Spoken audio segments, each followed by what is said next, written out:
Aduh, Waalaikumsalam warahmatullahi. Apa kabar? Baik, Mbak Sanas. Ih, cantik sekali sih Waduh, bajunya. waduh, apalagi yang punya baju pink itu ya. Hampir Dokter saya mau Tovan pakai baju pink. Ya, hampir mau pakai baju pink ya. iya hampir. Dokter Tovan, Ya, izin ya, kalau misalnya saya membacakan CV-nya dulu ya. ya Tunggu monggo, dulu, monggo. maaf. Mbak Tantri, akun IG yang satunya mungkin bisa di-mute supaya suara airnya tidak masuk. Kalau enggak nanti jadi nggak fokus. oh, Oke. salah. Maaf ya Mbak Tantri. Ini ada Mbak Tantri nih di Ya, nggak apa- akun satu lagi. Nah, ini kenapa iya nih. dikasih, iya kenapa dikasih gambar hujan ya? Apa air? Oke, di-mute dulu Soalnya Mbak. ini ceritanya mau ini kan ya, sebentar saya mau mute dulu. Iya, sip-sip. Apa saya keluar sebentar ya? Saya keluar sebentar boleh nggak? Jangan keluar, udah di Oh, situ aja. Tinggal ada gambar yang kayak mikrofon dipencet, maka akan disilang. Nah, disilang sehingga suaranya Dokter Tovan bisa terdengar jelas oleh kami, tidak terganggu oleh air dan suara toa. Nah, kedengeran semua ya. Tadi aku sudah mute. Ya, dulu ya. Oke. Saya kayaknya ganti earbuds-nya gitu deh. Itu kayaknya. oke, Mbak Tandri mungkin memang betul mesti live dulu kali ya. Jadi diperbaikin dulu ya. Ya, Oke, terima kasih oke. Mbak Tantri. Ya, maaf Nah, ya. Dokter Nah, Tovan kita akan Ya, lanjut ya. Jadi di tahun 2012 Dokter Tovan itu Fellow Onkologi Ginekologi Leiden University Medicine Centrum gitu ya. ya, Kemudian tahun 2013 Onkologi dan Ginekologi Konsultan di Fakultas Kedokteran Universitas Indonesia RSCM. Dan di tahun 2016 Doctoral Program of Biomedical Science FKUI RSCM. ya Kemudian betul. posisinya adalah Teaching Staff and Medical Staff of the Department of Obstetric and Gynecology FKUI RSCM, Chair of Academic Quality Assurance, Team for Specialist Doctor Education Program, Obstetrik dan Ginekologi juga dari Fakultas Kedokteran UI RSCM. Kemudian posisinya juga pernah menjadi member of cervical apa nih bacanya dok? Cervical precancellation. Itu apa tuh maksudnya? Itu sebelum jadi kanker serviks, jadi lesi prakanker dulu Mbak Syahnas. Oh. Ya, prakankernya dulu. Oke. Inasgo Hogi itu jelasin dok sama semua sahabat CISC silakan. Baik, ya jadi ya perkenalkan saya biasa dipanggil Tovan ya mungkin supaya nggak bingung nama saya memang Tovan Widya Utami panggilnya Tovan. INASGO itu adalah Indonesian Society of Gynae Oncology Mbak Syahnas. Jadi itu adalah himpunan ahli kanker kandungan seluruh Indonesia. Nah kebetulan saya adalah anggota dari task force atau satgas dari lesi precancer cervix ya. Cervix itu leher rahim ya. Tapi ya ini kita bicara ovarium hari ini ya. Oke. Nah, di antara ovarium sama leher rahim yang sekarang jumlah paling membuat nyawa mesti kembali ke kampung ilahi yang mana? Yang cervix apa yang ovarium? Iya. Jadi kalau misalkan kita lihat jumlah tetap serviks ya Mbak Syahnas ya, karena memang kalau kita berada di Asia ini kita juara 3 ya Mbak Syahnas setelah Cina dan India ya. Jadi pada insiden di Asia Pasifik bahkan kita nomor 1 kanker serviks di Asia Pasifik dan nomor 2 kematian akibat kanker serviks setelah negara Nepal ya. Tapi kalau seandainya kita cerita tentang parah-parahan nih ceritanya ya, parah-parahan mana sih ovarium sama serviks gitu ya. Kalau kita cerita ibaratnya probability atau kemungkinan seorang meninggal akibat kanker serviks itu kira-kira 50% ya, karena separuh dari orang yang terdiagnosis serviks itu 50%-nya itu meninggal. Sedangkan kalau pada ovarium 64% Mbak Syahnas. Jadi memang lebih tinggi pada ovarium. Jadi ibaratnya dia silent killer ya kalau pada ovarium Betul. dibandingkan kalau pada serviks yang sebenarnya bisa kita deteksi secara dini begitu. Iya, soalnya kalau serviks itu kan berhubungan badan, ada berdarah, payudara, ada benjolan, begitu ya. Nah, ovarium takumaha, adanya letaknya di dalam, nggak bisa kelihatan, nggak keraba. Itu PR. Nah, kalau gitu tanda-tandanya bagaimana, Dok? Soalnya supaya juga siapa nih yang mesti waspada, kan kita ngebahas ya kanker ovarium diturunkan karena kejadian juga. Ibu saya meninggal karena kanker ovarium. Saya juga, gitu ya. Iya. Nenek saya, ibunya ibu juga meninggalnya kanker. Ovarium. Oh, kanker ya. Iya, tapi udah metas. Jadi udah nggak jelas nih awalnya di mana. Gitu, jadi ketahuannya udah stadium lanjut, udah kemana-mana. Kemudian adiknya ibu saya pun meninggalnya karena kanker. Kuat banget nih keluarga luar biasa ibu ya, Mbak Syahnas. Iya. Jadi luar gimana biasa. Dong tanda-tanda, apalagi kalau ada pohon keluarga macam saya? Silakan, Dok. Ya. Sebenarnya ini kalau dikatakan Mbak Syahnas ini Angelina Jolie Indonesia ya. Angelina Jolie-nya Indonesia ini Mbak Syahnas nih ya. Ada 5 tadi kalau nggak salah, ada 5 anggota keluarga ya. Nah kalau kita cerita tentang betul sekali bahwa kanker ovarium ini sebenarnya salah satu kanker yang dapat ya diwariskan atau diturunkan, walaupun memang sebenarnya tidak semua dan bahkan hanya sekitar 15-20% saja kanker ovarium yang dapat diwariskan.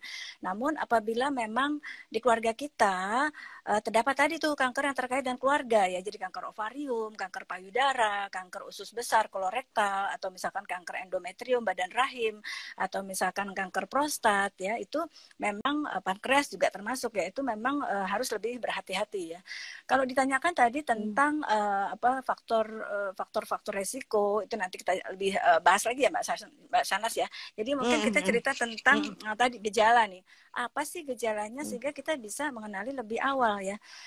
Memang tadi sudah disebutkan bahwa gejala dari kanker ovarium ini memang secara studi dikatakan bahwa 30% diantaranya bahkan tanpa gejala. 30% tanpa gejala loh, hati-hati, luar biasa ya. Sedangkan 50-60%-nya ya, jadi 50-60% lebih dari separuh dari kasus kanker ovarium itu ternyata hanya menunjukkan gejala-gejala yang tidak spesifik, tidak khas gitu ya. Jadi misalkan kayak perutnya gampang begah ya, jadi kembung, betul ya, jadi cepat kenyang ya, atau misalkan kok lama-lama nih perutnya gendut nih, kok kayaknya mikirnya ini gara-gara lemaknya aja, ternyata ada isinya di dalam perutnya ya. Atau misalkan ada penurunan berat badan, bahkan bisa penurunan nafsu makan, atau misalkan jadi sering berkemih, atau misalkan ada rasa nggak nyaman, jadi disangkanya nanti masuknya ke dokter penyakit dalam, mereka datangnya ya ke bagian saluran cerna atau sejenisnya gitu. Jadi memang seringkali kanker ovarium ini terdeteksi di stadium yang lanjut, sehingga memang memberikan kemungkinan kesembuhan atau prognosis yang tidak baik memang itu. Dan ini menjadi masalah di seluruh dunia, tidak hanya di negara berkembang, bahkan ini menjadi masalah yang sangat besar juga di negara maju, Mbak Syahnas. Ya. Oke. Nah, jadi betapa beruntungnya saya waktu ketahuan di tahun 98, lokasi kansernya dan jenisnya itu menyebabkan saya tidak menstruasi. Iya, padahal betul. Saya belum menikah, nggak melakukan hubungan seks, nggak hamil, pasti nggak hamil ya. Pasti. Iya. Jadi sekarang kalau pohon keluarganya begitu harus periksa, begitu kan? Kalau bahasanya begitu ya? Betul. Ya, jadi memang kalau kita cerita dimanapun beradanya nih kanker ya, kita kan kalau bisa mencegah ya. Jadi kita ibaratnya tuh ketinggalan zaman banget ya, berapa dekade gitu kalau kita bicaranya kuratif ya, proses penyembuhan segala macam. Jadi pencegahan selalu lebih baik dibandingkan kalau sudah kena penyakitnya ya. Jadi memang dalam kanker ovarium ini sayangnya walaupun sudah banyak penelitian tentang biomolekuler ya, gimana zat-zat atau misalkan marker-marker yang dikembangkan oleh negara maju sampai mahal pun studinya pun masih belum ada satupun parameter atau marker untuk mendeteksi secara dini. Jadi screeningnya belum ada dibandingkan payudara dan serviks. Makanya kebangetan ya kalau misalkan kanker serviks payudara itu datangnya stadium lanjut karena ada mekanisme untuk menyaring atau mendeteksi secara dini yaitu screening tadi ya. Tapi memang kanker ovarium ini kenapa bisa menjadi satu masalah yang datangnya stadium lanjut tadi. Yang pertama tidak ada metode screening yang handal ya. Jadi memang kita harapkan pada pasien-pasien yang memang sudah memiliki anggota keluarga ya, terutama tadi Mbak Sanas ada kanker ovarium juga, kanker payudara, kemudian kanker usus besar itu baiknya melakukan pemeriksaan secara rutin walaupun tidak menunggu walaupun belum ada gejala. Jadi jangan sampai menunggu gejala begitu ya. Kemudian kalau kita cerita lagi lebih agak bombastis ya di keluarganya Angelina Jolie kan ada 9 orang loh, bahkan 9 orang mereka terkena penyakit kanker yang terkait dengan keluarga. Ada 3 orang kanker ovarium ya, jadi ibunya, neneknya dan salah satu dari tantenya gitu ya. Kemudian ada 4 yang payudara gitu, ada 1 yang prostat, ada 1 yang memang kelenjar keringat, itu juga termasuk penyakit kanker pada yang terkait dengan keluarga. Jadi apa yang harus kita lakukan kalau misalkan keluarga kita ada yang punya kanker ovarium, kanker payudara, kanker usus besar. Nah, jangan ragu-ragu datang deh ke dokter yang tepat ya, mungkin datang misalkan ke dokter kandungan ya. Biasanya kalau dokter kandungan yang yang sudah biasa melakukan screening terhadap kanker ovarium dalam tanda kutip ya, walaupun ovarium belum ada screeningnya, kita melakukan USG ya, ultrasonografi, pemeriksaan USG yang sederhana. Kalau misalkan pasiennya sudah pernah melakukan hubungan seksual atau sudah menikah, biasanya kita lakukan transvaginal ya, lewat vagina, atau kalau misalkan belum, biasanya transrektal, atau misalkan ya kalau memang kelihatan bisa transabdomen dengan kandung kemih yang terisi penuh, dan biasanya disertai dengan pemeriksaan marker ya, tumor marker yaitu CA125. CA125. Ya, betul. Ya. Udah hafal ya? Udah hafal. Karena setiap 6 bulan sekali mesti laporan begitu ya. Iya. Tapi ini luar biasa. 24 jam kamu wajib lapor. Iya betul. Udah kayak hansip dokter saya. Dok, bantuin ya, ada pertanyaan yang masuk dari Mbak Marti Wihandayani. Dokter Tovan tolongin saya. Tanda-tanda kalau ada masalah di serviks atau ovarium yang paling gampang saya tahu apa, Dok? Kayaknya udah mulai ada tanda-tanda yang dia curigain nih. Oke. Ini dari siapa? Panggilannya siapa, Mbak? Siapa? Martiwi Handayani. Mbak Yani lah kita sebutnya gitu ya. Yani ya, Marti atau Yani ya. Oke, Mbak Yani. Ya. Terima kasih atas pertanyaannya. Ini pertanyaan baik sekali ya. Jadi bagaimana kita bisa mengenali gejala dan tanda ya atas kanker ovarium. Tadi ada sedikit sempilannya serviks ya. Jadi kalau sebenarnya gini, kita harus mengetahui faktor-faktor risiko apa yang melekat pada diri kita dulu ya. Jadi kalau kita cerita faktor risiko mungkin ada di kampanye 10 jari ya Mbak Shanas ya. Ada 6 faktor risiko dan 4 gejala yang penting yang terutama itu. Jadi salah satunya adalah kalau misalkan kita merasa misalkan maaf ya, belum pernah ada kehamilan ya. Jadi kita belum pernah hamil, belum pernah menyusui, atau misalkan kita menikah pada usia yang sudah agak lanjut di atas 35 atau di atas 40 tahun. Biasanya kalau pasien perempuan datang nih ke saya, kemudian mengeluhkan misalkan perutnya agak membesar, dia belum menikah, usianya misalkan katakanlah 45 tahun. Saya udah curiga nih, ada apa dengan ovariumnya ya. Jadi memang betul sekali usia reproduksi sehat itu usia 25 sampai 35. Maka menikahlah di usia sekian ya. Jadi 25 sampai 35. Nah, yang kedua kalau misalkan kita tadi tuh misalkan memiliki anggota keluarga yang terkait dengan kanker keluarga, misalkan kanker ovarium, payudara, usus besar ya, endometrium, badan rahim atau prostat, atau misalkan pankreas, itu hati-hati juga ya.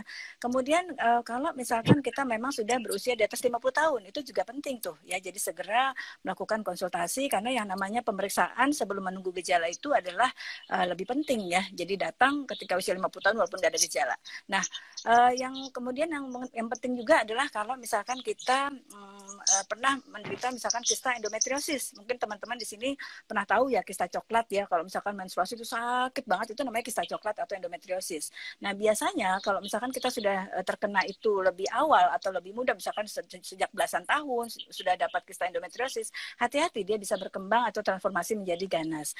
Atau bisa juga misalkan pada kondisi misalkan dia belum pernah melakukan KB pil ya, karena pil kontrasepsi itu ternyata memberikan proteksi atau perlindungan terhadap kanker ovarium ya. Nah, kalau kita sudah mengenali gejala-gejala yang ada dalam keluarga kita ya, faktor risiko yang ada dalam lekat keluarga kita ya, jadi memang seringkali kita jadi parno ya.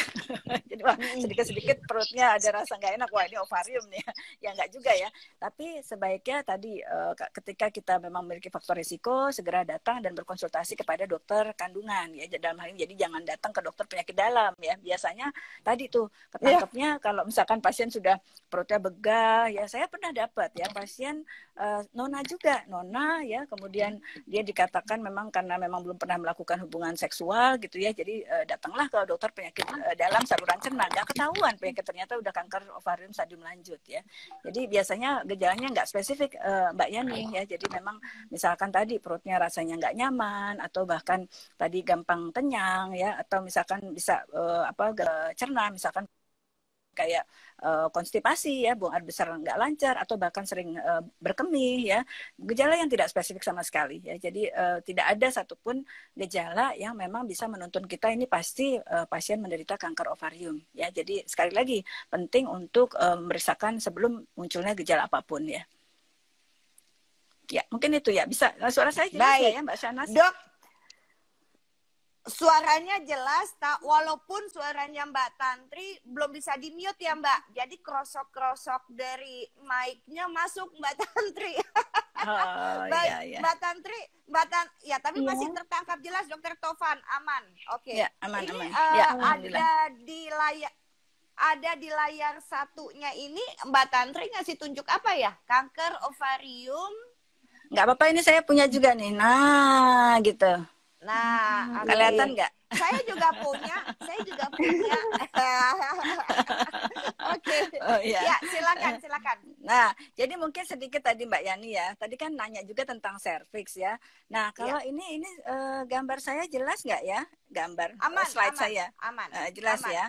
Nah, jadi kalau misalkan kalau gitu, maaf, Mbak Tantri, kalau gitu boleh di out dulu ya supaya gambarnya Dokter Tovan lebih jelas besar kelihatan di layar kalau begitu ya, karena ada 2. Oke, siap Mbak. Oke, siap. Makasih Mbak Tantriku sayang. Ya, silakan Dok. Ya, lebih dekat lagi. Nah, lebih jelas aman. ya. Ya. Nah, baik. Ini kalau kita lihat di sini, saya izin dulu, wajah saya nggak ada ya. Ini goyang-goyang. Jadi ini adalah organ dari kandungan kita ya. Jadi kalau misalkan ini saya kok nggak, ini jelas nggak ya? Aman. Ya, jadi kalau kita lihat di sini ya, ini adalah saluran, maaf ya, yang namanya vagina ya. Ketika vagina itu bertemu di ujung ya, di dalam ini adalah yang namanya serviks ya, leher rahim. Jadi maaf teman-teman yang sudah melakukan hubungan seksual atau misalkan sudah menikah, memang istilahnya mentoknya itu ketika kita melakukan hubungan itu ada di serviks di sini ya. Sehingga tadi Mbak Shahnaz sudah sampaikan, kalau seandainya dia ada sesuatu di situ, memang terjadi gejala tuh, misalkan habis hubungan ternyata ada spotting atau bercak darah ya, sedikit mungkin ya, nggak sampai berdarah ngocor ya. Kalau sudah sampai berdarah spontan, biasanya saat ini sudah lebih lanjut. Itu serviks, gejalanya postcoital bleeding atau misalkan keputihan ya. Jadi cairan-cairan berbau yang agak kurang sedap begitu ya. Nah, sedangkan ovarium itu betul organnya ada di dalam perut ya, di dalam rongga abdomen. Nah, ini kalau vagina mentoknya ke serviks, dia ada sampai ke dalam saluran rongga rahim yang namanya cavum uteri. Nah, itu yang namanya endometrium. Itu juga bisa terkait dengan kanker pada keluarga. Nah, ini kita nyambung ke atas sampai ke saluran telur sampai ke indung telur. Nah, indung telur itu dia modelnya kayak gini ya. Dalamnya itu seperti kayak bongkahan-bongkahan. Ya, jadi dia ada pembuluh darah ya, kemudian ada sel telur. Ini adalah pabriknya sel telur kita ya. Jadi pabriknya oosit namanya sel telur kita. Jadi ovarium juga adalah organ yang sangat dinamis. Nah, mungkin teman-teman juga bingung ya, ovarium itu kayak apa gitu kan ya. Ovarium itu kalau diibaratkan bentuknya kayak kacang almond, kecil ya, 2,5 cm kira-kira, kacang almond kecil banget ya. Tapi kalau misalkan udah jadi kanker, dia namanya kanker itu adalah sel-sel yang luar biasa nakal. Dia membelah secara tak terkendali sampai gede banget ya, bahkan sampai perutnya penuh banget. Nah, ketika nah ini adalah gambar skematis nih, yang putih cantik ini adalah ovarium. Nah, ovarium sayang ya. Ini putih ini adalah ovarium, ini adalah tuba falopi ya, menangkap sel telur masuk ke sini sehingga terjadi pembuahan ketika seseorang misalkan berhubungan seksual ya. Nah, kalau kita cerita tentang live-nya ya. Nah, ini adalah live-nya nih. Ini adalah gambar salah satu pasien saya ya. Nah, ini pasien yang habis ini badan rahim aja ini Mbak Syahnas. Ini badan rahim setelah sesar. Ini pasien alhamdulillah aman. Ini badan rahim tapi dia punya varises, pembuluh darah varises lebar-lebar. Nah, ini ovariumnya ini dari arah depan ya. Ini gambaran depan, ini arah dari belakang. Ovarium itu ada di sisi belakang dari rahim kita ya. Jadi kanan kiri ya, ini dia ya. Jadi ini yang putih-putih ini ovarium ya. Jadi kanan kiri normal, ovarium normal. Tapi ketika kita misalkan menjadi seperti ini, kebayang nggak? Nah, ini coba, iya, ini serem banget ya, serem banget. Nah, coba kita lihat lagi, nah seperti ini, ya kebayang nggak?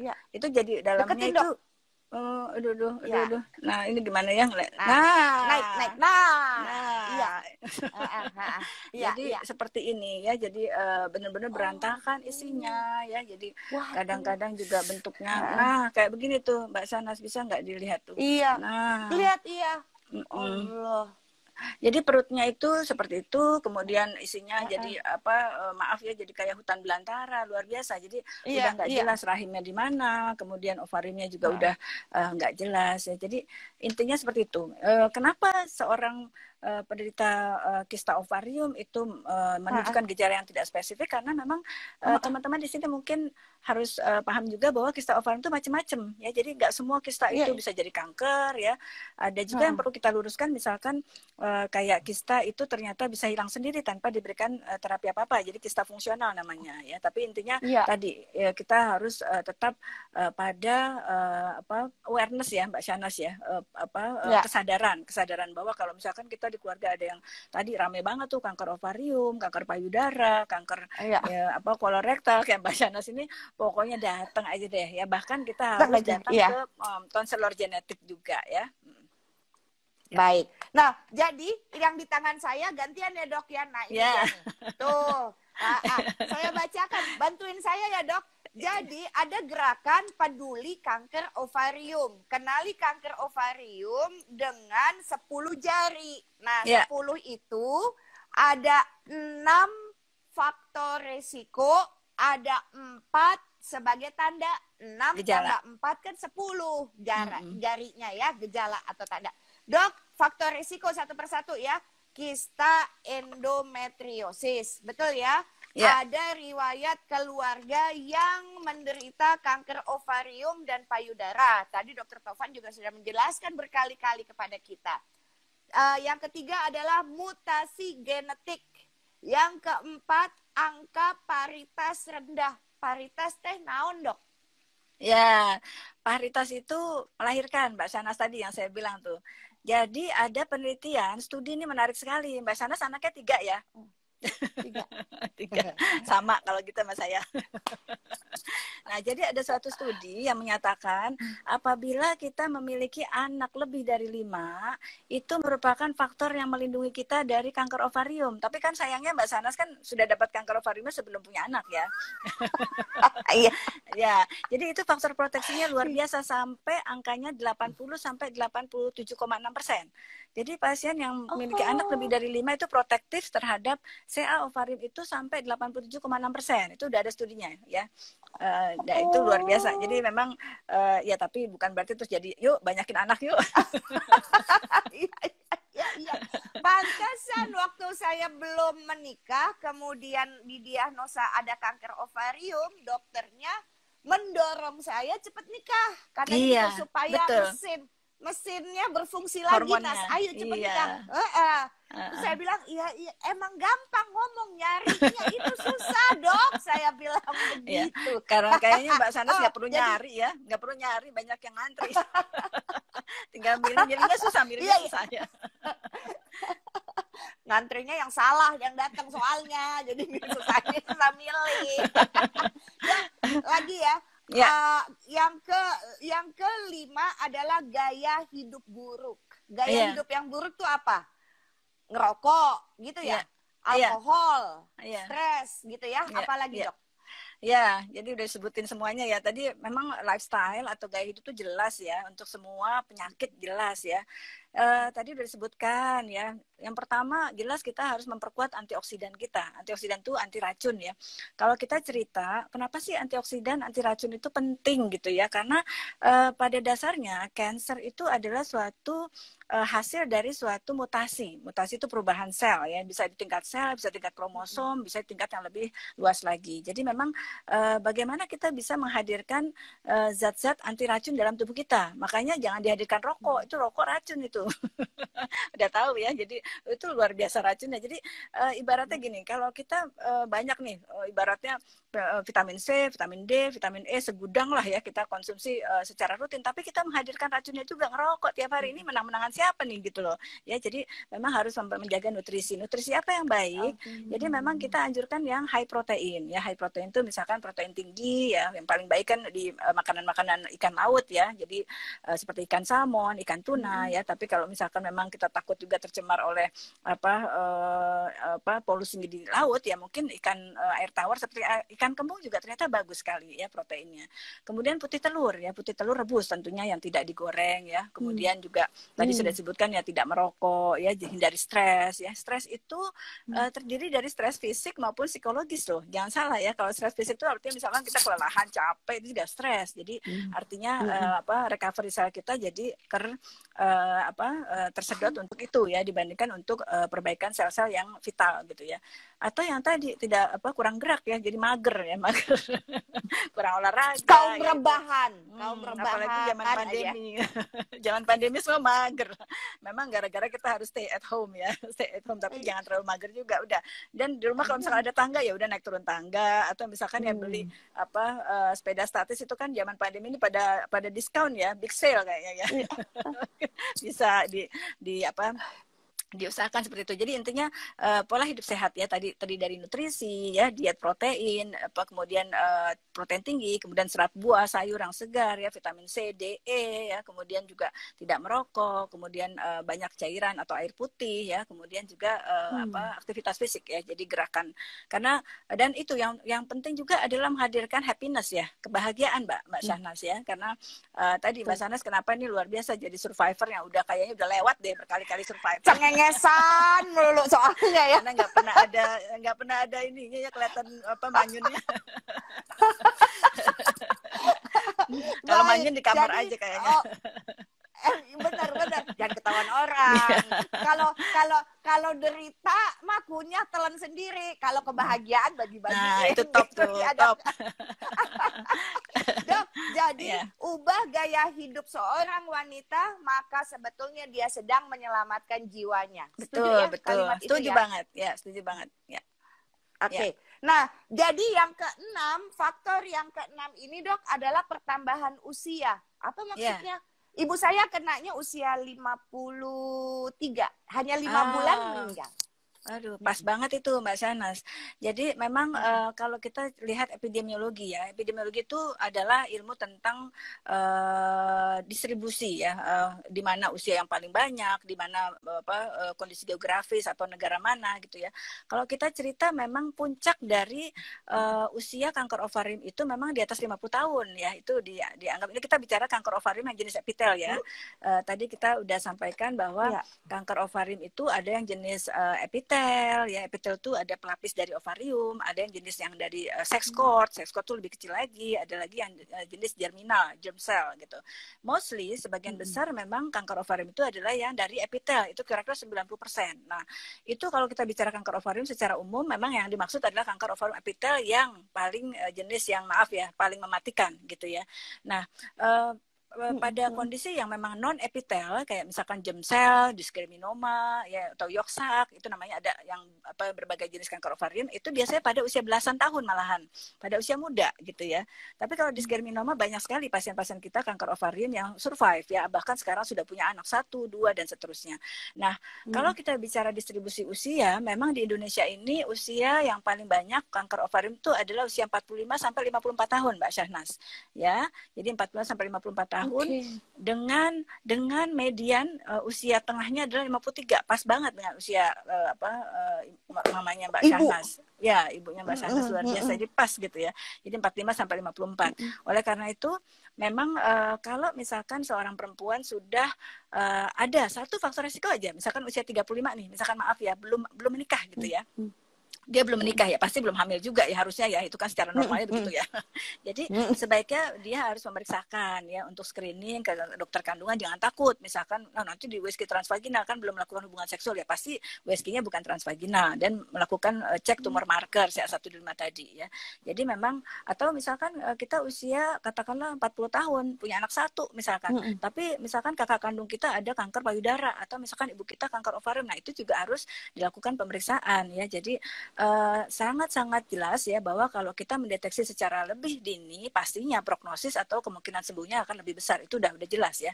Nah, kalau kita cerita nih Mbak Syahnas, mungkin ini informasi yang sama-sama kita prihatin ya, bahwa kalau kanker serviks kan leher rahim itu banyak terjadi di negara berkembang ya. Jadi 85% itu ada di negara berkembang gitu, karena screening kita tuh belum jalan di negara berkembang. Kalau negara maju, kanker serviks sudah hampir habis ya, karena mereka pada tahap lesi pra kanker, yang tadi pra kankernya udah dihabisin tuh di situ. Jadi belum sampai kepada kanker. Nah, sedangkan kalau pada kanker ovarium memang itu sulit ya. Kenapa? Tadi tidak ada screening apapun yang bisa dijadikan sebagai patokan yang handal untuk kanker ovarium.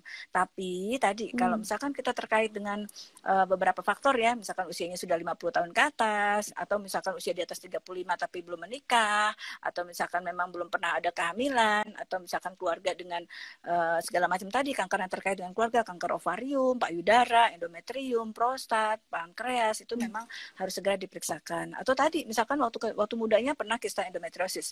Ya, banyak pasien-pasien saya yang ternyata dulunya waktu mudanya kista endometriosis, sekarang ternyata datang dengan perubahan transformasi menjadi ganas. Itu ada beberapa seperti itu ya. Jadi intinya memang harus datang sebelum menunggu gejala yang muncul ya. Ya.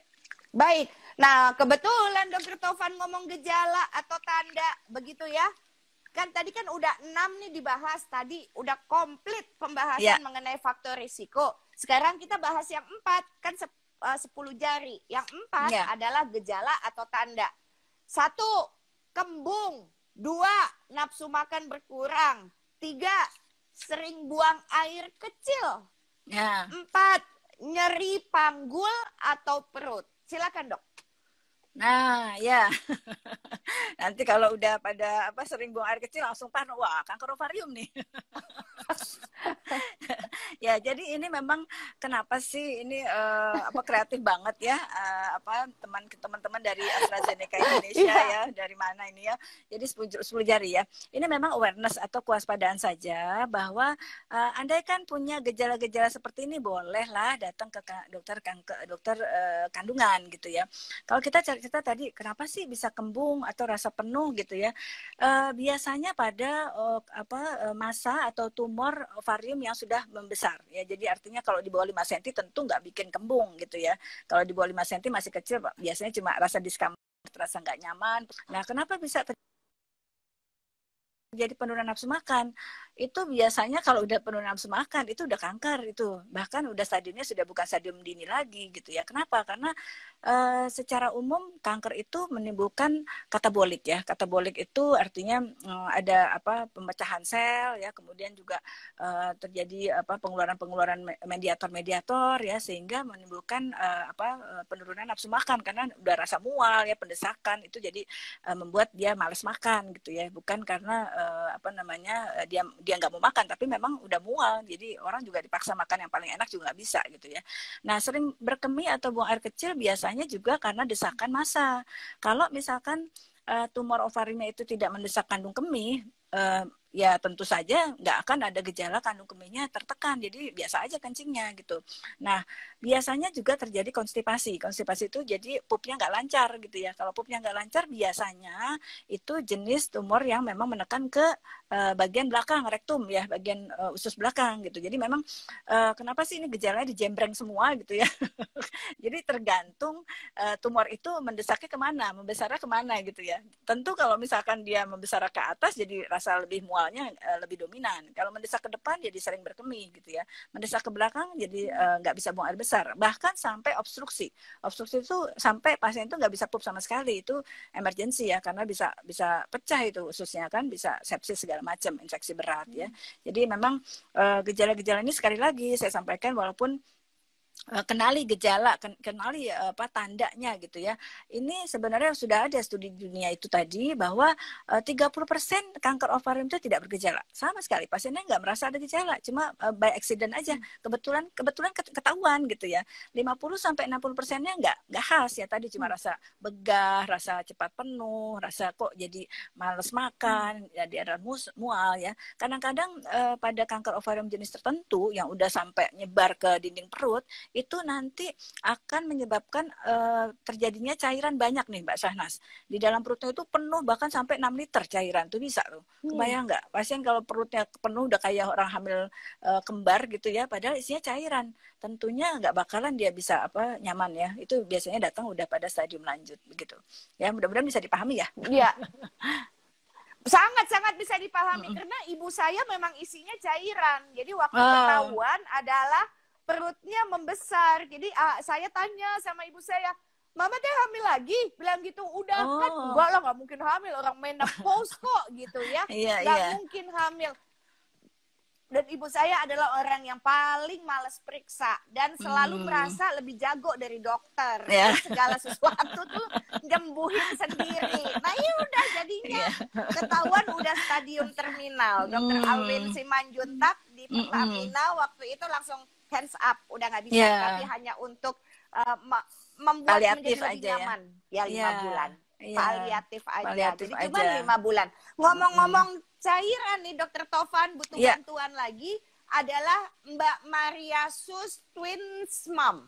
Bagaimana jika CA125 saya selalu normal Dokter Tovan karena kasus ibu saya rajin check up setiap tahun. Termasuk CA125 hasilnya selalu normal.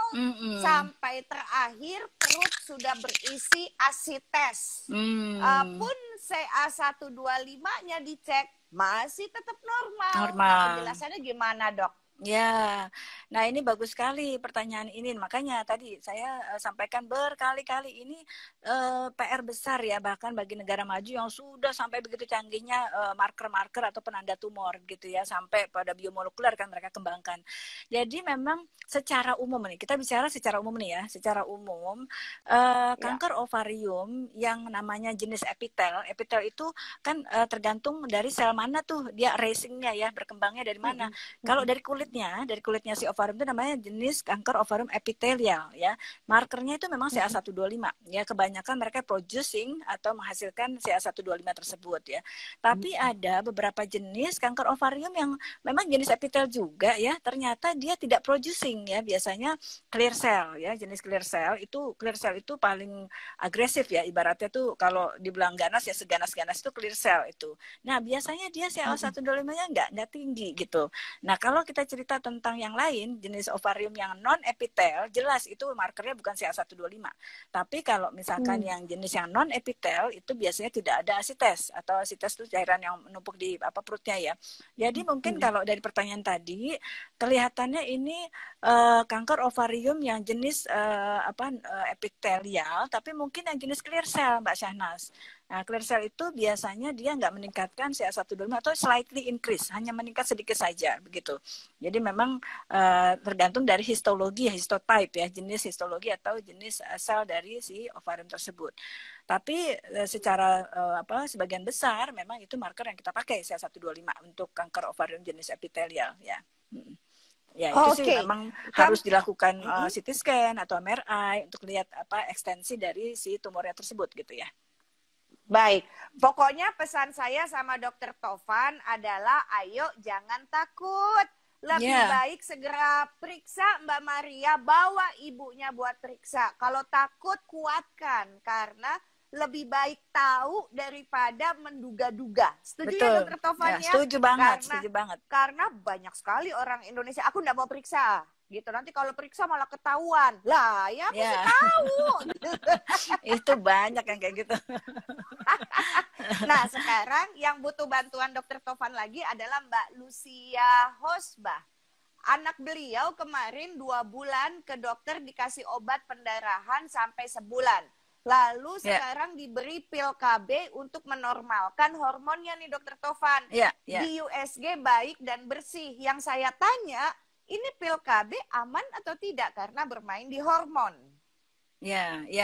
Ini nggak disebutkan usianya ya. Usia anaknya berapa, putrinya berapa usianya tadi? Ya. Nggak disebutkan ya usianya. 20-an kayaknya mungkin ya. 20-an ya. Oke. Ya, baik. Jadi memang jangan takut ya. Ya harusnya dokter tersebut sudah melakukan analisis, kemudian menegakkan diagnosis dan menetapkan treatmentnya ya.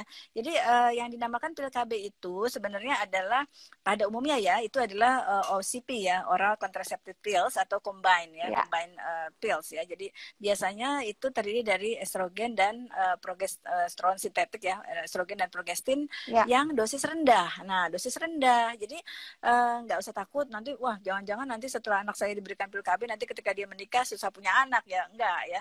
Jadi itu biasanya kita berikan bahkan pada pasien-pasien yang namanya abnormal uterine bleeding, jadi perdarahan yang tidak teratur atau tidak normal ya, terkait misalkan pada kondisi yang memang terkait dengan hormonal ya, itu bisa kita berikan untuk meregulasi, justru untuk mengatur haidnya supaya lebih teratur gitu.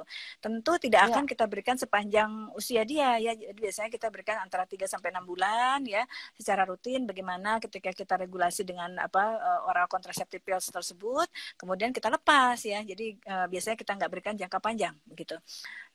Ya, mudah-mudahan bisa menjawab ya. Siap. Dokter Tovan, Ibu Ima nanya begini, Ibu Ima Taslimajan, untuk cek endometriosis, tes apa dok yang mesti saya lakukan? Nah, endometriosis.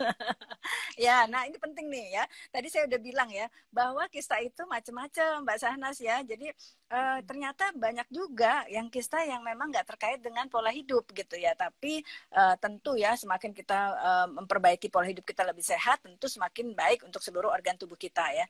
Jadi kalau terkait dengan segala macam kista tadi, endometriosis itu yang paling banyak kaitannya dengan faktor hormonal ya. Hormonal itu estrogen ya. Biasanya kita anjurkan pasien-pasien dengan misalkan memang kaitannya dengan keluarga, dia sering ada pasien dengan ibunya miom ya, atau misalkan kakaknya misalkan endometriosis atau adenomiosis, itu jenis-jenis penyakit-penyakit kandungan yang bikin sakit kalau lagi menstruasi. Kita anjurkan pasien nggak boleh gemuk ya. Pasien nggak boleh gemuk, jadi dia harus menjaga berat badannya ya. Jadi bukan saja berat badan atau sindrom metabolik, obesitas, hipertensi, itu kaitannya hanya dengan penyakit kardiovaskuler saja, tapi kaitannya dengan beberapa penyakit-penyakit kandungan ya. Jadi pasien kita anjurkan berat badannya stabil sesuai dengan berat badan idealnya ya, tergantung indeks massa tubuhnya atau body mass index ya, tinggi badan, berat badan, ada rumusnya. Kemudian tentu menjaga diet ya. Jadi jangan sampai dietnya misalkan ketinggian karbo gula ya. Jadi karbohidrat gula itu sebenarnya lebih jahat dibandingkan lemak sekalipun ya.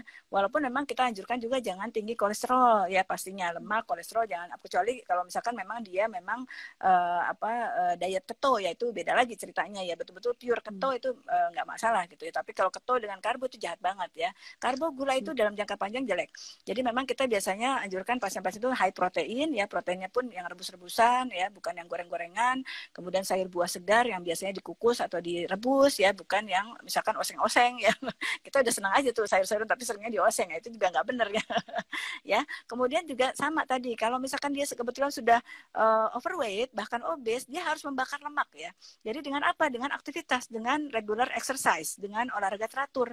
Kenapa? Karena fat atau adiposa tisu ya, jaringan lemak dalam tubuh kita itu juga merupakan salah satu sumber dari estrogen ya, ekstragonat. Jadi kalau misalkan kebetulan nih kok saya kok badannya kurus ya dok ya, tapi kenapa saya kena endometriosis juga? Nah itu karena memang sudah ada jatahnya dari Allah ya, jadi itu given ya, dikasih sama Allah. Kita ovarium itu menghasilkan estrogen tinggi gitu. Tapi yang kita bisa kontrol adalah yang di ekstragonat tadi. Jangan sampai gemuk. Kalau udah gemuk harus dibakar dengan olahraga yang teratur. Jangan kumat-kumatan ya, hari ini misalkan 5 jam olahraga, besoknya 3 bulan gak olahraga.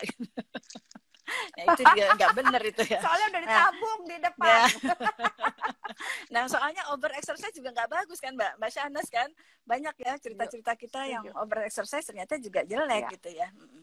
Ya, jadi ringan-ringan lucu aja, tapi teratur.